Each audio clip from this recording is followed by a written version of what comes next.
La Iglesia Evangélica de la Gracia, en Barcelona, le ofrece la presente grabación por gentileza de don José Grau y de su esposa doña María Beltrán. Le invitamos a visitar también la página web josegrau.es. Deseamos que Dios le bendiga. ¿Por qué debemos de perdonar? ¿Cuántas veces hemos de perdonar? ¿Cómo hay que perdonar? ¿Por qué? ¿Cuántas veces y cómo? El Señor Jesús ya en el Sermón del Monte y también cuando nos enseñó a orar, repite constantemente que tenemos que perdonar. ¿Por qué Él nos ha perdonado? Mateo 6, versículos 14 y 15 dice: porque si perdonáis a los hombres sus ofensas, os perdonará también a vosotros vuestro Padre Celestial. Mas si no perdonáis a los hombres sus ofensas, tampoco vuestro Padre os perdonará vuestras ofensas. En la oración del Padre Nuestro, perdónanos, Señor, nuestras deudas, como también nosotros perdonamos a nuestros deudores.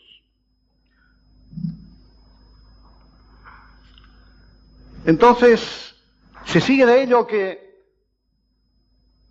para ser salvo uno tiene que ser primero un tipo estupendo que es capaz de perdonar, sin resabios de venganza, ni de rencor, ni de nada en su corazón. Ha habido quien a veces ha interpretado esto así,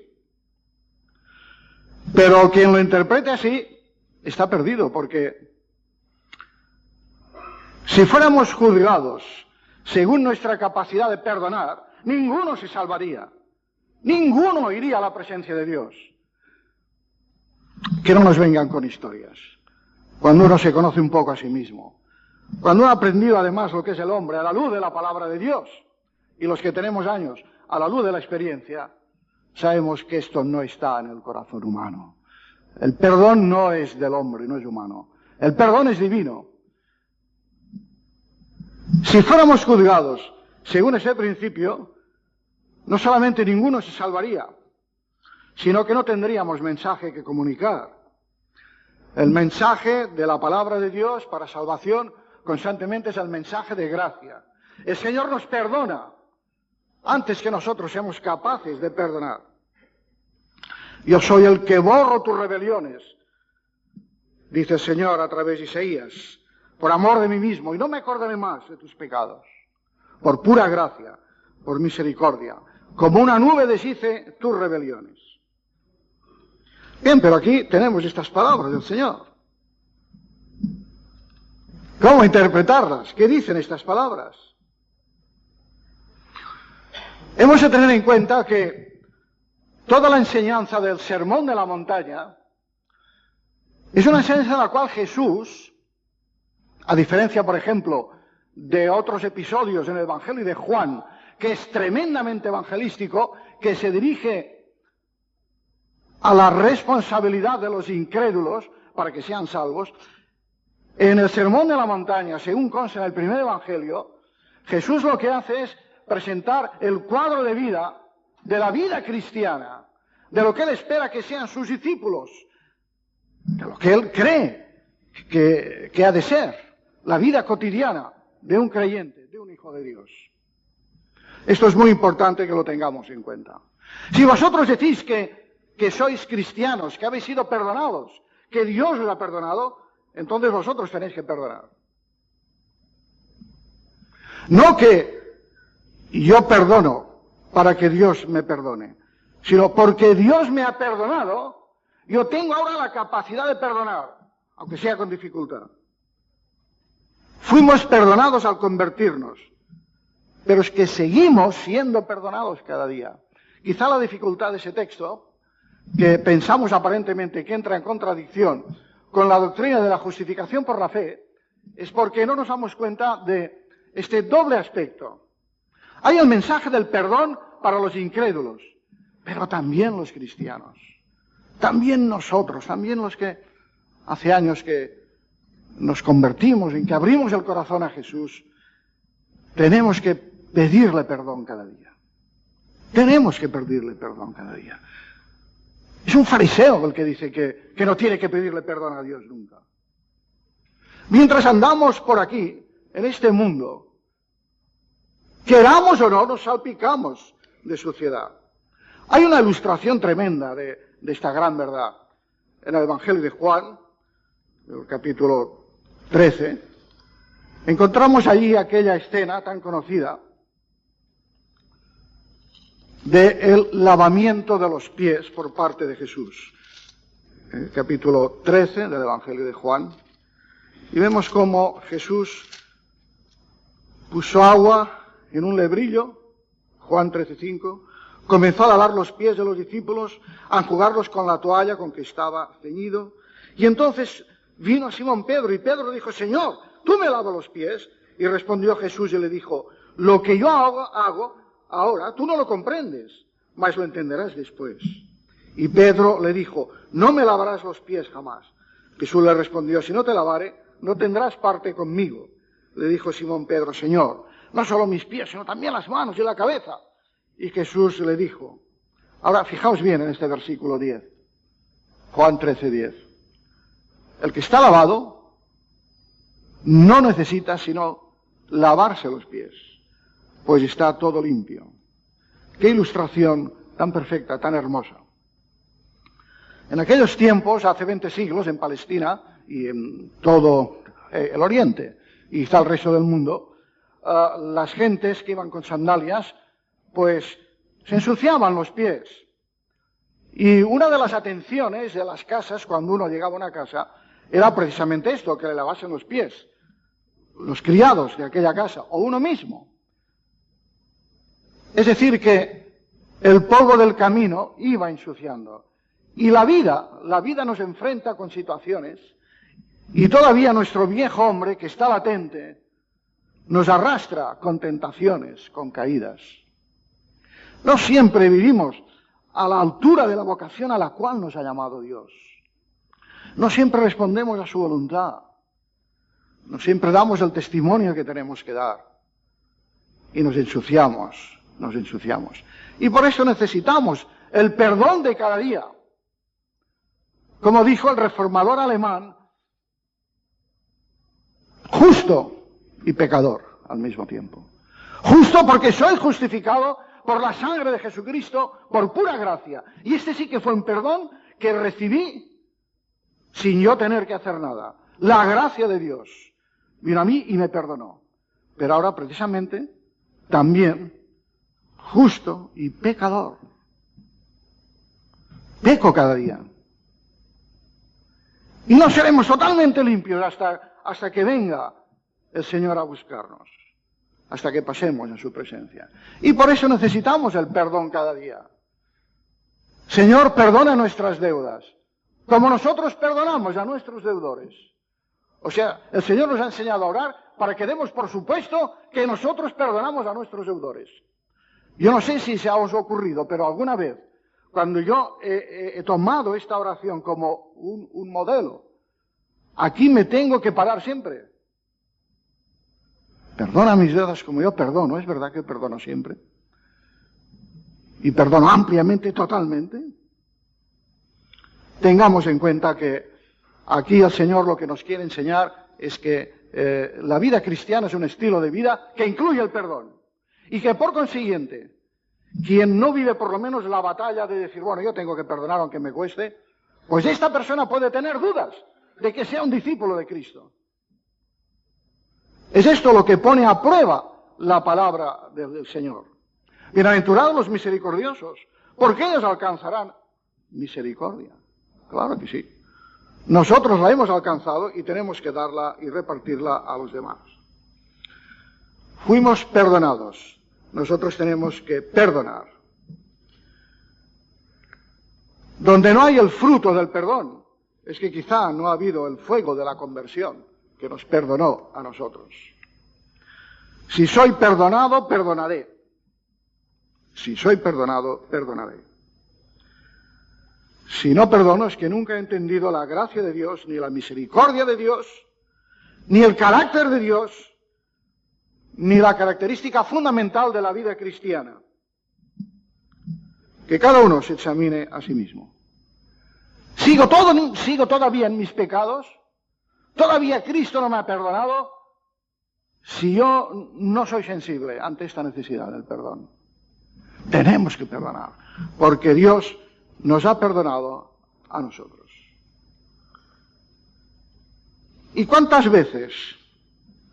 En ese mismo capítulo 18 que se ha leído, vemos que también el apóstol Pedro se acercó a Jesús, Mateo 18, 21 y 22, y le dijo: Señor, ¿cuántas veces perdonaré a mi hermano que peque contra mí? ¿Hasta 7 veces? Y Jesús le dijo: no te digo hasta 7, sino aún hasta 70 veces 7. 70 veces 7. Bueno, que nadie coja la calculadora y empiece a calcular, 490 veces, ni lleve una cartilla de apuntes. Quiere decir, siempre estamos obligados a perdonar. Siempre. Es una de las grandes enseñanzas. Estas enseñanzas que a veces se nos olvidan.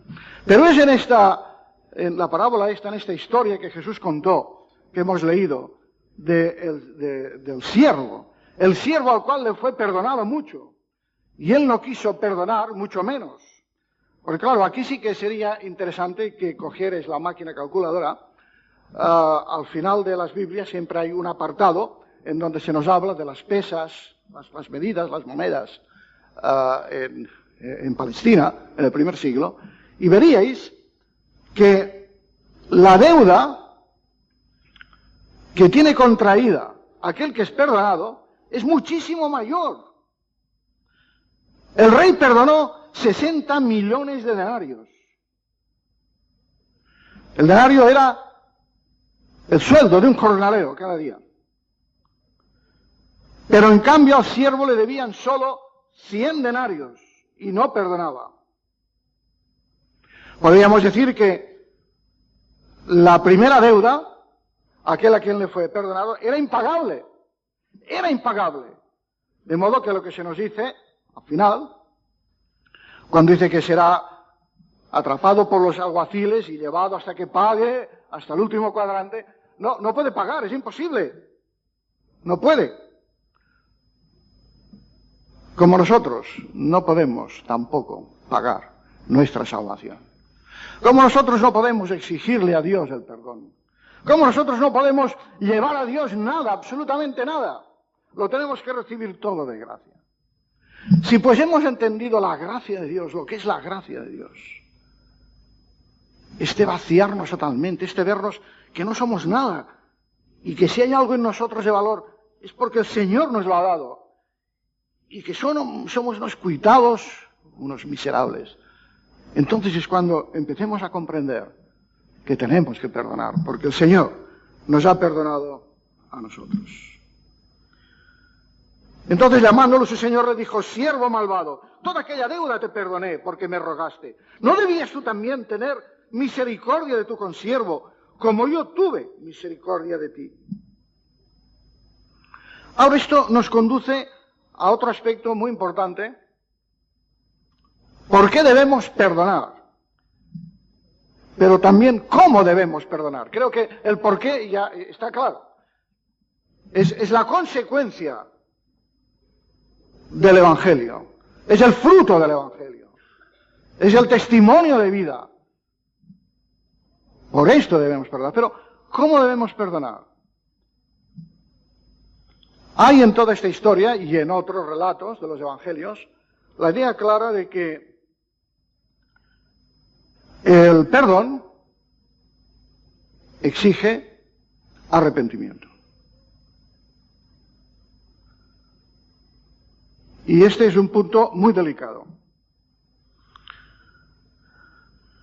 Este año, cuando se celebraron los carnavales en Cádiz, toda la prensa informó de que el cartel anunciador había sido pintado por un preso de la cárcel, que luego resultó ser un miembro de este grupo terrorista Grapo. Este hombre poco después salió de la cárcel, por cierto, después ha muerto también, pero dijo al salir de la cárcel que él no estaba arrepentido de nada y que él volvería a hacer todo lo que había hecho, es decir, asesinar. La justicia humana lo dejó en libertad en la calle. La justicia divina no es así, hay una diferencia. Dios nos perdona, como hemos dicho al principio, por pura gracia, pero lo que sí nos exige es el arrepentimiento. Y creo que nosotros también, cuando perdonamos, tenemos que exigir el arrepentimiento. Si no, somos tontos. Y el Señor quiere que seamos santos, pero no tontos. Que vivamos en realismo, en realismo. Y hay personas que no piden perdón, que no se arrepienten. Bueno, a estos no tenemos por qué concederles el perdón. Lo que sí tenemos que concederles es nuestro deseo de perdonarles. Y creo que esto es lo difícil de ser cristiano, vivir en esta tensión, abierto siempre al perdón, dispuesto a perdonar, anhelando, pero anhelando que se arrepientan, aquellos a quienes tenemos que concederles el perdón. Es la vida cristiana, una vida de tensión, listos a perdonar, pero atentos siempre a denunciar la injusticia. Si yo denuncio la injusticia, no puedo conceder el perdón a los injustos. Dios sí que puede hacerlo si Él quiere, pero no lo hace, mucho menos yo. Hay que esperar el arrepentimiento del ofensor. Ese es el estilo y lo que comporta el perdón cristiano. ¿Cómo debemos perdonar? También en ese capítulo 18, que se ha leído, del primer evangelio, leemos en los versículos 15 al 18 una serie de preguntas y respuestas de Jesús. Dice, si tu hermano peca contra ti, dice Jesús, ve y repréndele, estando tú y él solos. Ese es el primer paso. Si tu hermano peca contra ti, ve y repréndele. ¿Repréndele para qué? Buscando su arrepentimiento. Segundo, si no te oyere, toma unos testigos. Primero la cosa es en privado. Ahora ya, toma unos testigos. Versículo 16. Y en el 17 dice, y si no los oyere a ellos, dilo a la iglesia. Si no oyera a la iglesia, tenle por gentil y publicano. Esas son palabras de Jesús. Ahora, también hay que recordar una cosa. ¿Cómo trataba Jesús a los publicanos y a los gentiles? Así pues, el deber del creyente es perdonar, como perdonaba Jesús, esperando siempre el arrepentimiento del ofensor, pero con un corazón abierto, humildad, arrepentimiento por parte de nosotros también, denunciando la injusticia, la mentira, el error, pero abiertos siempre, dispuestos a abrir los brazos al ofensor. Este es el perdón de las ofensas en estilo cristiano. Y la clave de todo esto es el amor. En Lucas 7, versículos del 36 al 50, vemos aquella mujer pecadora que entró en casa de Simón el fariseo y cómo ella ungió el cabello de Jesús, la cabeza de Jesús, con un ungüento. Y las palabras de Jesús para aquella mujer fueron, amó mucho. Aquel a quien se le perdona poco, poco ama. Y a ella le dijo, tus pecados te son perdonados. O sea, aquí Jesús nos dice que el perdón está, a veces, en función de nuestra comprensión del amor. Entonces yo me atrevería a decir que si a mí me cuesta perdonar, y a veces me cuesta, entonces porque no amo suficientemente, pero algo más grave hay aquí, algo más grave, es que no discierno, no entiendo el gran amor de Dios. Quizá no valoro el amor de Dios, de lo que Él me ha perdonado a mí, y cómo Él me ama a mí, y la paciencia que Él tiene conmigo. Quizá yo no valoro todas estas cosas y por esto soy tan altanero, tan fariseo. Creo que es en la medida en que nosotros experimentamos, comprendemos, nos gozamos en la comunión con Cristo y nos damos cuenta de todo lo que Él ha hecho por nosotros y lo que está haciendo, porque nos amó desde toda la eternidad, nos está amando, nos perdona, nos aguanta, tiene paciencia, y esto constantemente. Si valoramos todo esto, ¿cómo vamos a ser mezquinos con el prójimo? Creo que podemos sentir el latido del corazón de Jesús, un corazón perdonador, y también ofrecer nosotros el perdón a los demás. Y para terminar, una expresión que a veces he oído y que me hace mal a los oídos, que dice, sí, yo perdono, pero yo no olvido. Bueno, haz lo que quieras. Tú haz lo que quieras. Yo voy a leer 2 textos. Hebreos 8:12. Nunca más me acordaré de sus pecados. Nunca más me acordaré de sus pecados. Dios ha olvidado nuestros pecados. Los ha olvidado completamente, los ha borrado. No lo tiene en cuenta. Los ha sacado de su ordenador. Nunca más me acordaré de sus pecados. El Señor borra, destruye todas las evidencias en contra de nosotros. Y otro gran texto, el Salmo 103:12, cuanto está lejos el oriente del occidente, hizo alejar de nosotros nuestras rebeliones. Que el Señor nos ayude a ser perdonadores, que el Señor nos ayude a entender que esto forma parte de la vida cristiana, que no es un adorno, que no es una cuestión optativa, sino que es algo que pertenece a la misma esencia del Evangelio. Somos un pueblo perdonado. Como que somos un pueblo perdonado, tenemos que ser un pueblo perdonador. Un pueblo que hemos experimentado el amor de Dios y por consiguiente tenemos que darlo, comunicarlo, compartirlo con los demás. Como sabemos que Dios es justo, nosotros también tenemos que estar en contra de toda injusticia, de todo error y de toda mentira, pero con el amor mismo que tiene el Señor, anunciando, como decía el gran apóstol, la verdad en amor. Amén.